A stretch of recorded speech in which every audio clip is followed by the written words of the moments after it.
Welcome to the Food Junkies Podcast.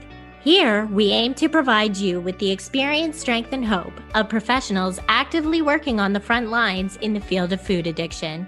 The purpose of our show is to educate you, the listener, and increase overall awareness about food addiction as a disease with abstinence as the solution. Here, we talk about all things recovery. Most importantly, how to thrive rather than just survive. So stay positive, make a change for yourself, tell others about your change, and hopefully the message will spread.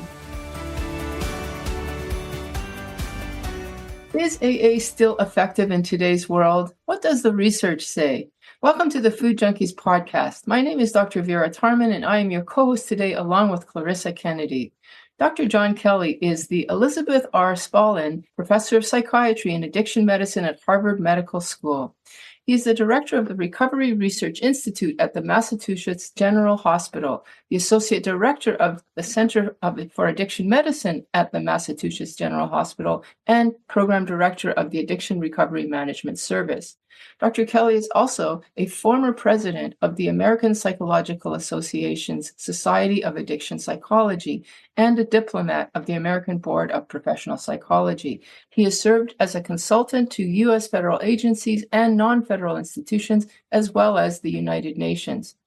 Dr. Kelly has published over 200 peer-reviewed articles, chapters, and books in the field of addiction medicine. His work is focused on addiction treatment and the recovery process, mechanisms of behavioral change, and how to reduce stigma and discrimination amongst individuals suffering from addiction. In 2020, Dr. Kelly published a Cochrane Review evaluating the efficacy of Alcoholics Anonymous and the 12-step facilitation interventions. The review found that AA leads to increased rates and lengths of abstinence compared to other common addiction treatments. It incorporated evidence from 27 high-quality studies involving 10,000 patients, and we at Food Junkies are keen to explore how that might apply to our community. So welcome, Dr. Kelly. Glad to be here. Thanks for having me. I was going to say, let's just jump into the Cochrane Review, but we like to get a little bit of a personal side. What was it that initially sparked your interest in studying specifically about the 12-step programs? The 12-step programs are the top most utilized recovery support service in the world, and they're often linked to by our clinical services. When I entered the field 30 years ago, there were some people doing research on these resources, but not that many from a rigorous standpoint. So I thought it was a no-brainer to look at the utility, the clinical and public health utility of groups like AA and other groups and how they can maximize the benefits that patients obtain from treatment, and also independently how people can just utilize these resources for free in the communities in which they live without going to treatment, which is also very common. Myself and my colleagues were very interested in actually getting very rigorous data and subjecting these resources to the same scientific scrutiny that we would any other intervention given their prevalence. So that's what we wanted to do. How did you get the Cochrane Review interested? How did that process happen? Yeah, the Cochrane Review, some of the listeners may be familiar with it, some may not. The Cochrane system, the Cochrane Library, is an international review system. It's considered to be the gold standard of kind of clinical science for scientific rigor.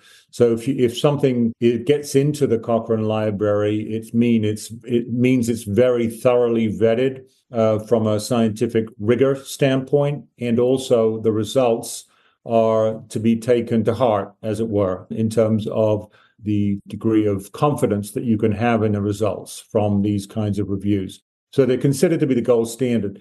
Now, in answer to your question, you have to apply. You have to apply to submit a review and protocol. So we did that, and that goes out for review through the system of editors and so on, and independent reviewers. That protocol that we submitted was approved back in 2019. And then we went ahead and conducted the review. There was a prior review published in the library, in the Cochrane System Library in 2006. And so this was a re-review and a new review because there have been so many studies done in the interim period between 2006 and 2020 that we needed to update it. And as you pointed out at the beginning, the we included 27 studies. There was only 8 studies in the prior review. So there's a big multiplication of studies, as well as rigorous scientific studies that have been conducted in the interim. So we wanted to update it and include all of those new studies. This is a big question. Do you want to give us some key findings of the review regarding the efficacy of AA? Let's just start with that. Does it work? Yeah, the answer is yes, it does work. And not only that, it actually does very well when you compare it to other kinds of clinical interventions that are treating alcohol use disorder and alcohol addiction. Most of the studies were treating the severe end of the spectrum. So what we might classify, think about as addiction cases, people who have impaired control, severely impaired control over alcohol use despite harmful consequences. And we found that on every single outcome that was included, which was any outcome basically that was reported across these 27 studies. By the way, I should back up a little bit. In terms of the literature that was reviewed, we reviewed worldwide literature. So all of the clinical databases worldwide were screened for anything to do with Alcoholics Anonymous or treatments designed to link patients to AA, what they call 12-step facilitation treatments.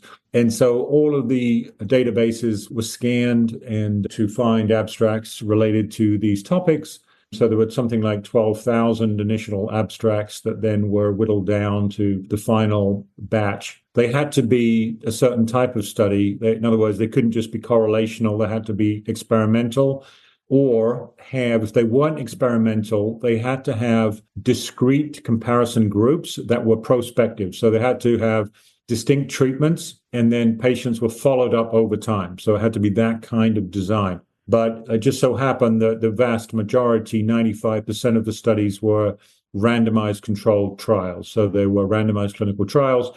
These are true experiments, and this is considered to be the gold standard from a scientific rigor standpoint in terms of determining causality or answering the question that you asked long ago, which was, does AA work? Anyway, so all of these studies, the vast majority of them were, as I mentioned, they were randomized controlled trials. We included any outcome. So any outcome that was reported in these studies was recorded and reported in our Cochrane Review. The majority of the studies focused on things like abstinence, longest period of abstinence, the proportion of patients who are completely abstinent, intensity of use, so it would be drinks per drinking day or percentage of days heavy drinking in the outcome periods that were measured. And they were measured up through 3 years in these studies, 3 years after the initial intervention occurred. But it could also include things like quality of life and well-being. There are just no studies that reported those more functional outcomes and psychological well-being outcomes. And basically, so we had about 11,000 patients across 27 studies. Some of the studies also were economic studies. So they looked at cost effectiveness, not just effectiveness of AA and 12-step treatments, but also do they help reduce healthcare costs and other kinds of costs to society when you implement one of these treatments to link patients to, in this case, AA? So we had 5 economic studies also that were included in the review.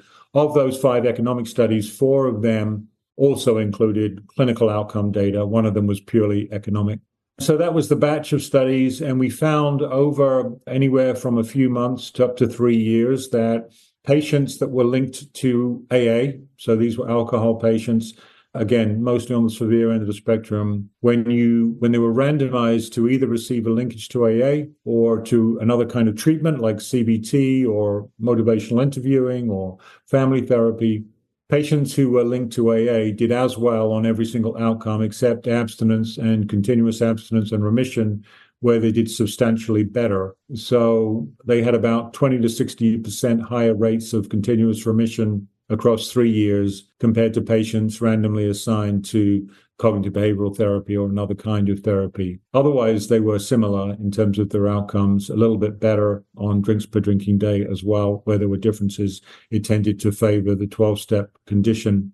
So that is good news, given that AA is a free resource in the community and it's very ubiquitous. So when we're talking about a very high toll in terms of disease burden, premature mortality, the CDC, for example, just reported last month an updated figure for the number of alcohol-related deaths in the United States in 20 and 21 was 180,000. That's 80% more than the overdose deaths. So we just saw the last overdose poisoning deaths from opioids and other drugs was 107,000. Alcohol is killing 180,000 now per year. So about 80% more. So when you consider the death toll as well as the human misery and burden of disease, not just about mortality, of course, it's about other kinds of problems and big challenges that people face and their families face when someone has an alcohol addiction. The fact that we have a free, ubiquitous, effective resource in the communities in which people live is a huge gift. That's why I call it the kind of the closest thing public health has to a free lunch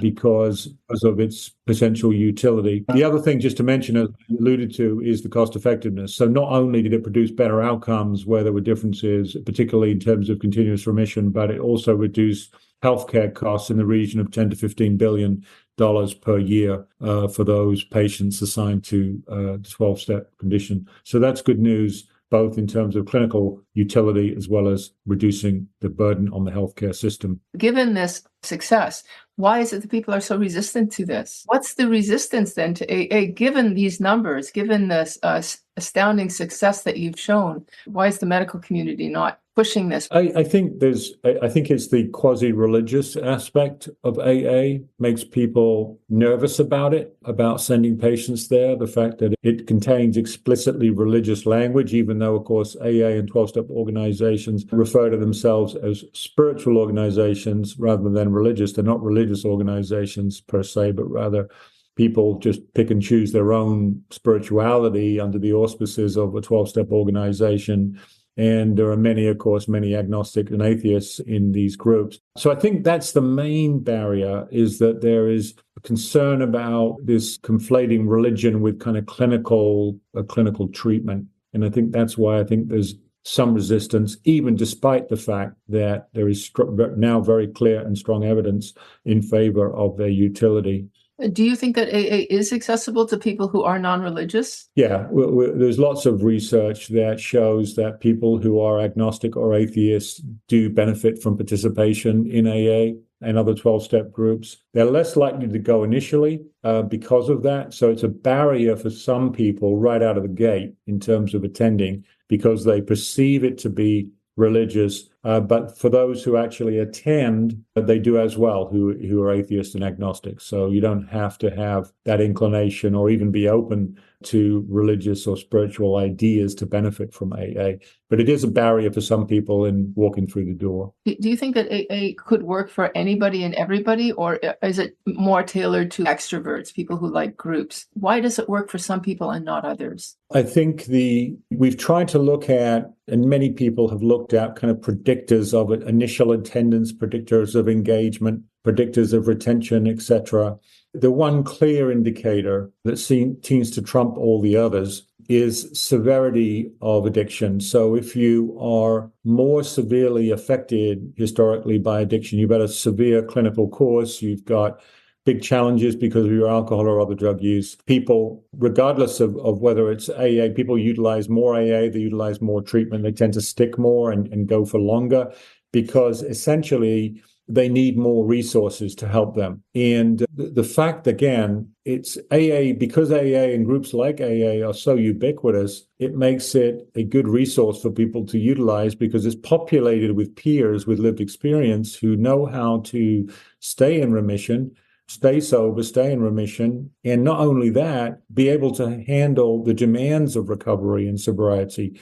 So without the anesthesia, how do you handle life terms, as they say, without having to resort to using a substance? And so this is the program of recovery beyond the fellowship, those two dimensions, the fellowship, the population, which accounts for the majority of the effect, the social network, which helps people to stay the course, and the lived experience, millions of years of lived experience washing around these fellowship rooms because of all the peers that are in those meetings who have that lived experience. In the research, did you find that AA works as well for diverse populations, people with different racial, ethnic, cultural backgrounds and maybe even various lifestyles or experiences? Yeah, we didn't look at that specifically in this review, but that has been looked at to varying degrees. So, yeah, that we haven't found any differential benefits from participation, whether you're a man or a woman,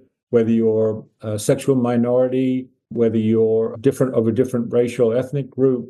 You tend to benefit, they all tend to benefit to the same degree. And it tends to be that young like attracts like. So if you're a Black person, you're more likely to go to Black meetings and become affiliated with Black meetings. If you're white, you're more likely to go to white meetings.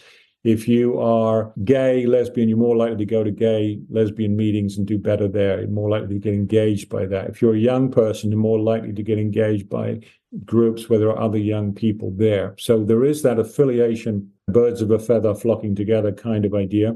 That seems to be apparent. But in terms of the actual derived benefit, it's of similar magnitude. There's no difference. Could this research that you've done on 12-step, could it be applied to other long-term recovery communities like Life Rings, Smart Recovery? We have something called Sweet Sobriety for people with food addiction, which are long-term recovery organizations of support. I think I would answer yes to that. And now here's why, because I think the main therapeutic mechanisms through which these organizations work are very similar.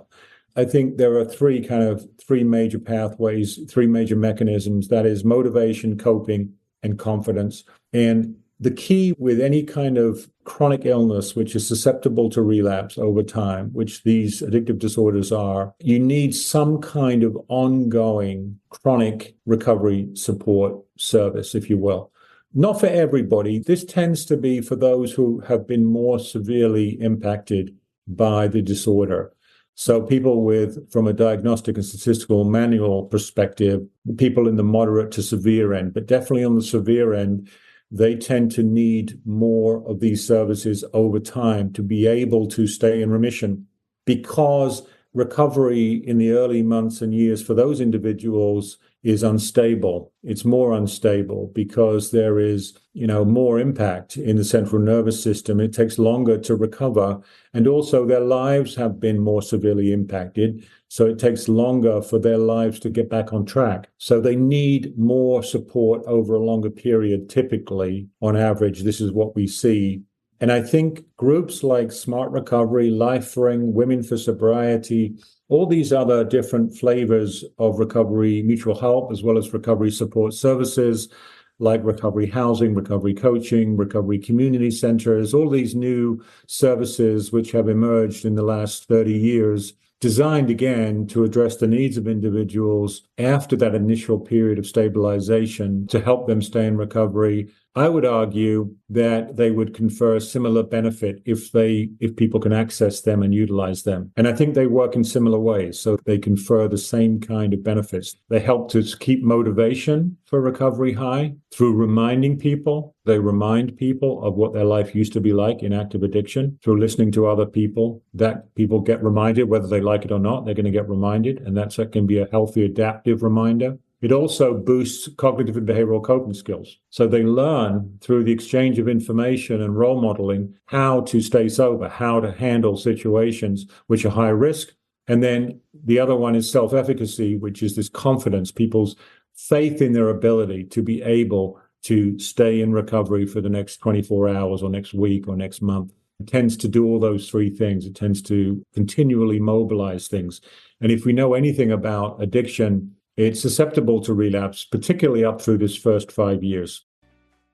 Okay, I'm a clinician and I've been around probably as long as you have, and I've seen the waxing and waning of AA's prevalence in the clinical community. It was prominent in all treatment centers. They're basically 12-step facilitation. And now more and more, it's moving away from that, using secular tools like cognitive therapy and, of course, medication. How could you see AA continually being, because it is so powerful, Well, how can we coach it to be more palatable? That's a good question. I think it's important for people to recognize its utility. And I think that's why we are talking today, of course, is to highlight the fact that there is strong evidence now, clear and strong evidence that AA works. It works as well or better to keep people in remission over time. we should not throw away AA or 12-step organizations. I think that would be a huge public disservice to downplay what we now know to be an effective and helpful intervention that can help millions of people for free. And this is, like I said, it's a free lunch from a public health perspective, AA and 12-step organizations. Now, the good news is that there are now different flavors of recovery supports, as we were just talking about. So it should be not either or, but both and. So we should be laying out the menu of options for people, just the same way that, not everybody likes vanilla ice cream, different options, different flavors of recovery supports that can attract and engage more people. If people are turned off by religion or spirituality, they can try another one of these pathways, a life ring or another pathway, another service that can hopefully attract and engage those individuals. So the good news is we've got more of them. The other ones still need to grow. They're nothing like as big as 12-step. 12-step has been going for such a long time, of course. But I think from a recovery services options perspective, we've got more than ever before different varieties of recovery pathways that people can hopefully find out about and be able to find one that fits for them. So your Cochrane Review, it really gives the scientific legitimacy that is required by the clinical world. And the YouTube 15-minute piece on that, I show to every one of my addiction classes. And I can't tell you how many people at the end will go, you know what, I was really against AA, but I might rethink this. Just that simple tool makes a big difference. And I have to thank you for that. Just on that alone, I'm really impressed with that. But anyway, part of the problem is that we don't have enough research like that. So you did a nice compilation. Could you see that we could do more research to continue to validate this process and keep it in the eye of the clinicians? Yeah, I think, and thank you for that. I think that there's a lot to be said, isn't there, for video? Just being able to summarize it in a video. People will watch a video rather than read a 2,500-page paper. But that was a nice distillation of the results in that video. So I'm glad you're showing it. We have a big study going on right now, looking at the mechanisms of behavior change in AA. We're just finishing it up in Canada and the US.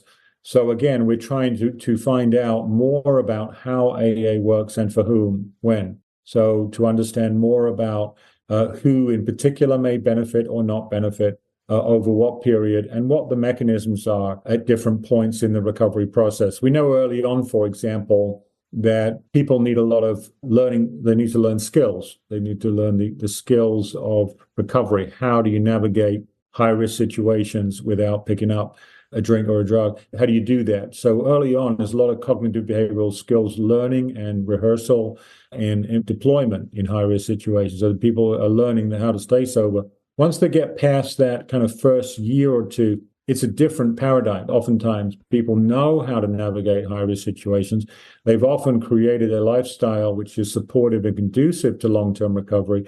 Then it becomes more about meaning and purpose. What's my life about? What am I going to do with my life now that I'm in recovery, in remission, and I'm stable? And so in other words, for folks who reach that point, the mechanisms shift. In other words, the way that AA or groups like AA help people changes over time. And so we're understanding more about the dynamic, in other words, these dynamic aspects of recovery as it pertains to AA, but also to other recovery support services too, how people utilize these resources to be able to stabilize from a deadly life-threatening illness and then live a good life. And essentially, as some people would say, be better than well. Now, rumor has it that you are thinking of doing another Cochrane Review on smart recovery. Is that so? And if so, when is it coming out? Not on smart recovery, just because there aren't enough studies to do one yet on smart recovery. There are a few small studies. We've done one actually on smart recovery ourselves here,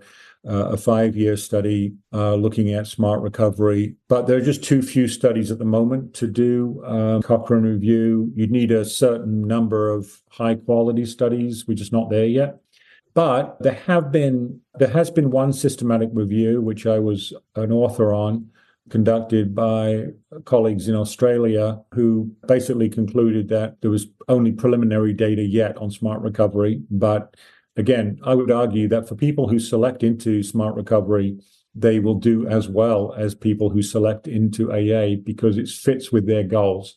In other words, it's not so much about relative efficacy as it is about the fit. And the metaphor I often use in this regard is a bit like a fitness center. And the question I pose to audiences is, do fitness centers help keep people fit? And the answer, of course, is yes, they do. If you go to the fitness center and you work out regularly, and you're going to get fit, physically fit. Now, fitness centers know this. And so when you walk into a fitness center, you don't just see 40 cross trainers and that's it, right? Now, it's true. It's a fact that if you work out on a cross trainer, you will get physically fit if you do that regularly. But not everybody wants to use a cross trainer.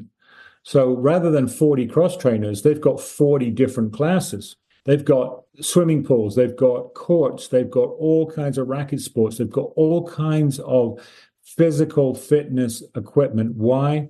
Because they want to attract and engage more people into the process of physical fitness. Even if you're just metaphorically and literally dipping your toe in the water of the swimming pool, they want to get those people in the door. So they start on something that's attractive and engaging to them.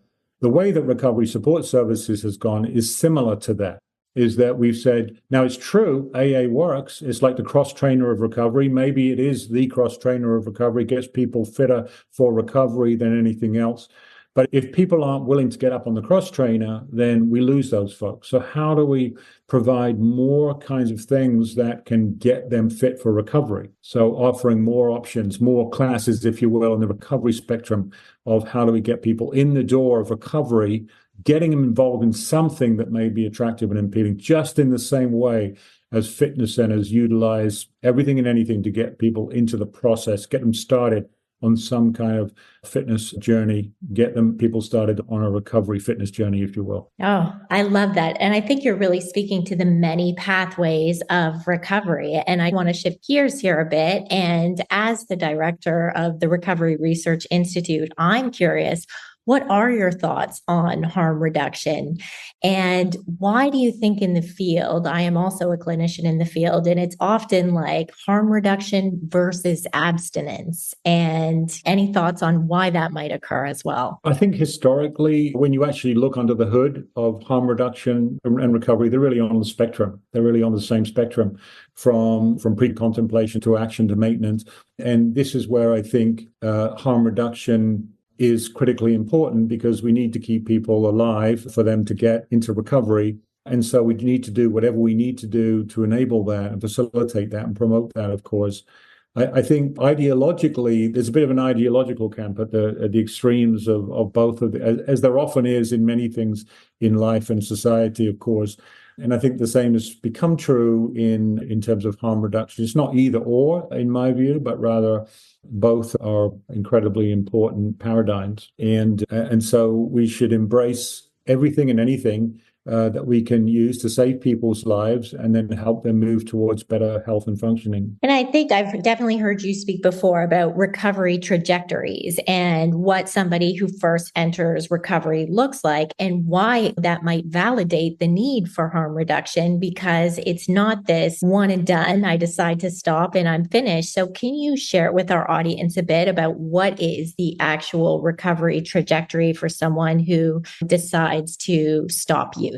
There are various paths. The good news is this, overall, when you zoom out to 30,000 feet, the good news is when you either reduce or stop use completely, your life's going to get better. It's not really a shock. But to the extent that you are harming yourself and your functioning by taking alcohol or other drugs, then when you reduce that exposure, your life's going to get better, because that becomes the cause of the problem. Of course, it was once the solution, but now it becomes a new problem. And this is the nature of how things change, of course, in addiction. And interestingly, I always point this out, is that the four main reasons why people use alcohol or other drugs is to feel good, to feel better, to do better. In other words, performance enhancement, or because other people are doing it.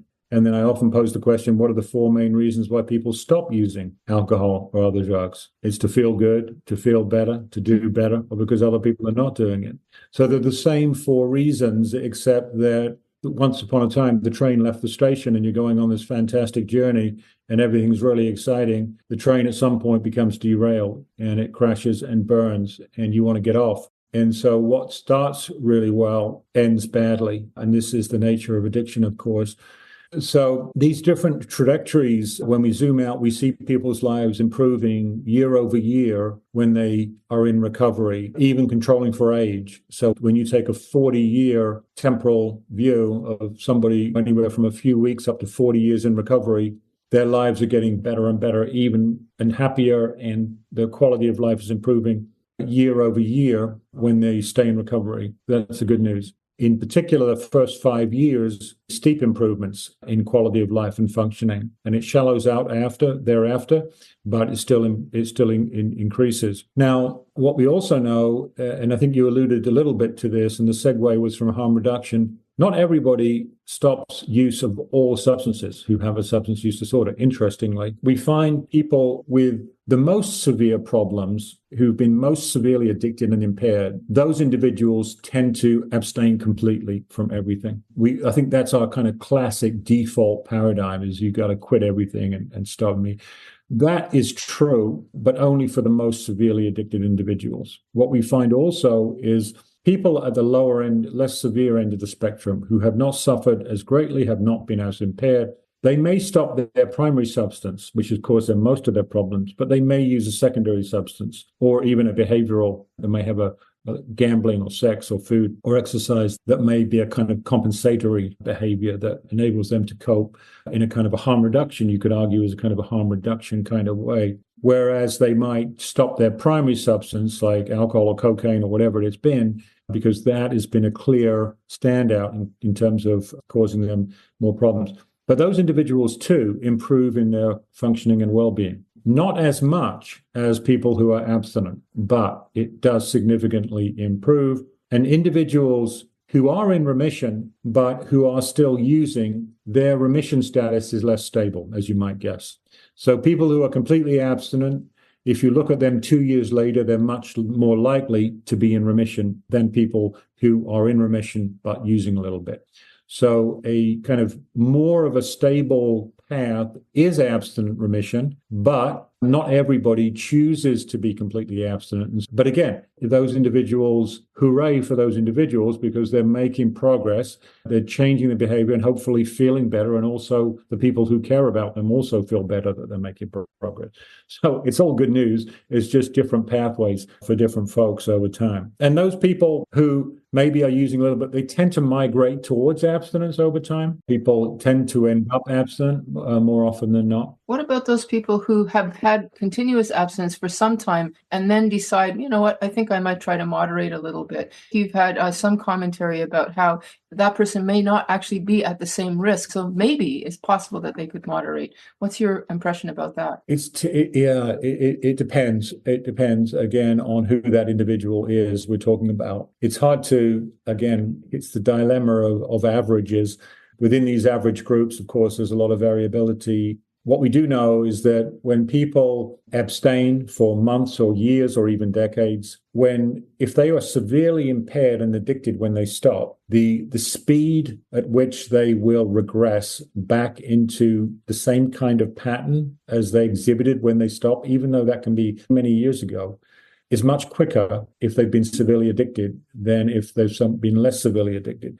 So there's something about this kind of overlearned behavior or change in the human brain or central nervous, which is reactivated quite quickly when people who have been abstinent start using again. It's slower among people who have had less severe problems. And maybe 20 or 30 years later, if they start to use again, they may not encounter any problems. And this has also been documented. But on the severe end of the spectrum, it seems to be that once you've been severely addicted, return to any use results in re-addiction as opposed to moderated use. Dr. Kelly, I'm wondering if I've heard you speak about this before, that it can take 7 to 8 years for somebody to get one continued full year of abstinence. And I find that to be such a self-compassionate fact about recovery, that sometimes in the space, it feels like we're not allowed to practice recovery and get new skills. And I really feel like that speaks to it. So can you talk about that research? And then also after you get the 1 year of abstinence, what does it look like maybe 5 years post that first year? Yeah, it is. It is rarely a one and done. Again, for the more severe end of the spectrum, it tends to be a process of change. People don't wake up one morning and snap into recovery, but rather there is a gradual accumulation of more and more problems, and people are trying to cut back, control, manage their life while they are still using, and try and find ways to moderate that. And indeed, one of the hallmarks of addiction, of course, is repeated failed attempts to cut down or stop, despite harmful consequences. So this is the very nature of the condition, is that people try to put the brakes on that locomotive, but they find it increasingly difficult to do. And it can take, as you mentioned, Clarissa, what we have found in prospective studies in these addicted samples, so these would be the more severe end of the spectrum, it can take about 7 to 8 years to get that first year remission after people start seeking help. The good news is, after people start to seek help, whether that's from AA, mutual help group, treatment, they start to get longer and longer periods of abstinence. So they might have, and it takes about 4 to 5 treatment episodes during this 8-year period before they get that first year of full remission. After each episode of treatment or mutual help involvement, they tend to get longer and longer periods of absence. So it's a kind of a learning process. So people learn along the way what they can and cannot do, what the demands of recovery require. And so people will be punished. A relapse is punishing. It's not enjoyable. It might be for that first night or the first couple of days or the first week, but ultimately it's a punishment paradigm in the end. As again, I mentioned, things go well, but then they go badly. It was the best of times, it was the worst of times. To quote Charles Dickens, it's a tale of two cities, but it's a learning process, in other words, that people get longer. So they find out what they need to do to stay on the path of recovery until they eventually get that first year of remission. And that can take about 8 years in these addicted samples in adults. Now, as you mentioned, Clarissa, also in the aftermath, and this is, I think, where we began today's conversation about the need for ongoing recovery support services, whether that be AA or other groups or other recovery support entities. They're very important for these individuals who are on the severe end of the spectrum, because it takes, even after that first year of full sustained remission, which in and of itself is a big accomplishment, it takes another 5 years on average before the risk of meeting criteria for an alcohol or other drug use disorder in the following year drops to the same level as the general population. So it takes about another 5 years of continuous remission before you're at no greater risk of meeting criteria for one of those disorders in the following year until it meets the same level as the general population. So that's quite a long time. 5 years. And this is why I think we've talked about this for a long time in the field, haven't we? About the fact that these tend to be chronic conditions. They are susceptible to relapse, but we haven't really implemented our services along those lines. We've tended to provide short acute care treatments, detoxification, stabilization, and typically 12 weeks of treatment. Just getting back to AA, what do you think then about the whole focus on day 1, day 30, day 90, where you get lots of reward? But if it's such a chronic relapsing condition, isn't that discouraging for the person who's relapsed, because they're still in that first 7 years of their trying? The good news is, I don't think it's discouraging. I think that I think what the research shows is that if you keep trying, you are going to get off the launch pad and you're going to get out into orbit. You are eventually going to be out into orbit in a good way. I don't mean orbit in the sense that you don't have that gravitational pull of addiction pulling you back, that you need relatively little energy to keep you in orbit than you do to get off the launch pad, of course. It's encouraging, I think, that people have longer and longer periods of remission and recovery as they keep trying. And most people, of course, we know about 70% of people who meet criteria for an alcohol or other drug use disorder will achieve full remission. That's the good news. So most people do actually achieve remission, but it can take a while to get into sustained remission and recovery. But you just keep trying. You keep trying, dust yourself down and move forwards, get the help that you need, and you're going to get there in the end. That's the most likely outcome, that you are going to get into remission and stable recovery, even though it can take a while to do it. I'd like to just turn this over to food addiction. In the food addiction world, I think we've got 12-step groups around food. Have you got any comments about that? Do you think that it would work as well? Have you seen any research along those lines? I have not seen much research in the area of food or food addiction. There just have not been hardly any studies. There have been some qualitative studies, some dissertation work has been done in that area, but I have not seen any clinical trials looking at the utility. But I can see the same paradigm working because, again, food addiction, food disorders are same as gambling, sex, other kinds of things, which are all affected, mediated through that reward pathway in the brain. Again, it's a very similar paradigm. May not be identical. You don't have the kind of neurotoxicity that you have with alcohol or other drugs affecting the central nervous system, but you still have this neuroadaptation process going on in the brain as a function of use of certain types of food that can change the brain and lead to greater tolerance, a similar paradigm to as you would see in other drugs. And so I think when we look to the people who suffer from this themselves, as was found with AA and other groups, they know where it's at. They know what they need. And so the fact that there are so many of these groups that have popped up to address this problem means there's something in it, means there's definitely something in it. There is something therapeutic and helpful in it. Otherwise, people would not waste their time creating these things, going back day after day, week after week, month after month, because they know, again, these things are susceptible to relapse and reinstatement as other kinds of chronic illnesses. So we have a conference in May coming up, and it is really a consensus statement for trying to get food addiction, maybe it's ultra-processed food addiction, in the International Classification of Diseases.